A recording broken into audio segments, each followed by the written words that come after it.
I was born and grew up in a town called Shrewsbury, in Shropshire, England. The town has a reputation of being one of the most haunted places in the world. The town is well over 1,000 years old.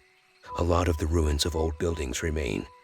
Even in the town center, everyone I know growing up had some sort of experience, haunted or otherwise, at some point in their lives. So, getting to my most haunted experience that spans several years.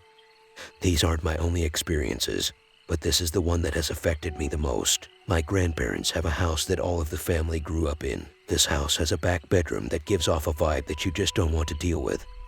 It's the only room in the house that has the door always closed and is now used as a storeroom that my nan refuses to enter alone. It was used when I was a kid as a spare bedroom for when I and my brother would stay over, but we hated being in that room. One night, I and my brother were asleep in there, and I woke up just in time to look over and see the lighting fixture on the ceiling next to my head. I can even remember the feeling of the cold plaster touching my cheek right before whatever was lifting me let go. I hit the mattress and immediately started screaming, and my dad burst into the room to find out what happened. I told him everything, but he was skeptical. I even remember him saying that the room was very cold even though the heating was on, and there was an odd feeling he couldn't explain. My brother, who was asleep during my incident, said he had a dream that night of an old man standing over him shouting for him to get out, and to this day he is reluctant to talk about it because of how real it felt. Now, this is where it starts to get worse. I was told this was over a month after the first incident, but I was at home, in my house, on the other side of the town, and it happened again. I and my brother at this time used bunk beds, and I slept on the top bunk.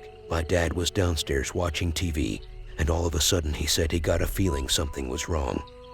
Then realized the feeling he felt was the same as it was when I had the incident at my nan's. He ran upstairs, burst into the room just in time to catch me falling from the ceiling. I had been picked up, lifted over the bed safety rail, and was hanging with my head tilted towards the ground, and my dad burst in to see me hanging there in midair for a split second before dropping, and he caught me. He was terrified and could never explain what happened. Nothing ever happened again until I was in my mid-20s. My nan was heading out somewhere for an overnight stay, so I said I would stay the night, feed the dogs, and sleep on the sofa. I did everything stated, went to sleep on the sofa, but woke up in the morning in the spare room, at the back of the room behind a load of storage boxes. It took me 5 minutes of moving the boxes out of my way to reach the door to get out, and to this day, now 14 years later, I've no idea how the hell I got in that room, over those boxes into the back section of the room without damaging anything. I've never been more frightened after waking up in all my life, and I've never stayed another night in that house since. My nan refuses to talk about that room.